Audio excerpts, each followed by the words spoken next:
আপনি বুঝতেও পারবেন না কোন পাপে আপনি ফকির হয়ে গেছেন। আসলে কোনো একদিন আল্লাহর কোনো প্রিয় বান্দাকে অপমান করেছিলেন, তাই ফকির হয়ে গেছেন। তাই আপনার ছেলে মেয়ে হয় না, তাই আপনার ছেলে মেয়ে সব পঙ্গু। কথা বুঝতে পারেননি? কোন এরকম অসহায় আল্লাহর বান্দা যাকে কে ভালোবাসে? আল্লাহ ভালোবাসে। তার প্রতি জুলুম করেছিলেন, আপনি জানেন না কেন? ওকে তো দুনিয়ার মানুষ দাম দেয় না।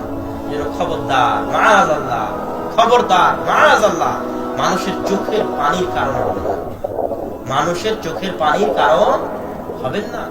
সব আল্লাহ সুবহানাহু ওয়া তাআলা ক্ষমা করে দিবে, কিন্তু আল্লাহ তার মাজলুম বান্দার চোখের পানি, তার দোয়া, এইটা আল্লাহ সুবহানাহু ওয়া তাআলা যতই আপনি ক্ষমা চান, ক্ষমা করে দিবেন না।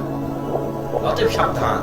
সম্মানিত উপস্থিতি, তাহলে এই জায়গায় আমি যেটা আপনাদেরকে বুঝাতে চাচ্ছি যে আল্লাহ রাসূল বললেন, দুনিয়ার মূল্য যদি মাছের ডানার সমান হয়, কাফের পানি পাবে না। দুনিয়ার সব ধনী কাফের। রাসূল সাল্লাল্লাহু আলাইহি সাল্লাম বললেন, শোনো, আল্লাহ তোমাকে ভালোবাসে কি বাসে না এটার প্রমাণ হচ্ছে তুমি আল্লাহর ইবাদত করতে পারছো কিনা এটা। আর তুমি কি যে আল্লাহ শাস্তির মধ্যে রেখেছে, পাপের মধ্যে রেখেছে, তোমার সবচেয়ে বড় শাস্তি, সবচেয়ে বড় শাস্তি যে তুমি পাপের মধ্যে আছো।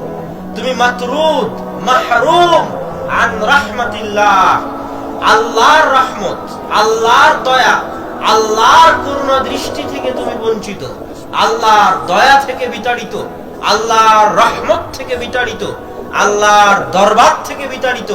এটাই তোমার জন্য সবচেয়ে বড় শাস্তি। তুমি যদি দেখো তুমি সুদের মধ্যে আছো, বুঝবা তুমি শাস্তির মধ্যে আছো।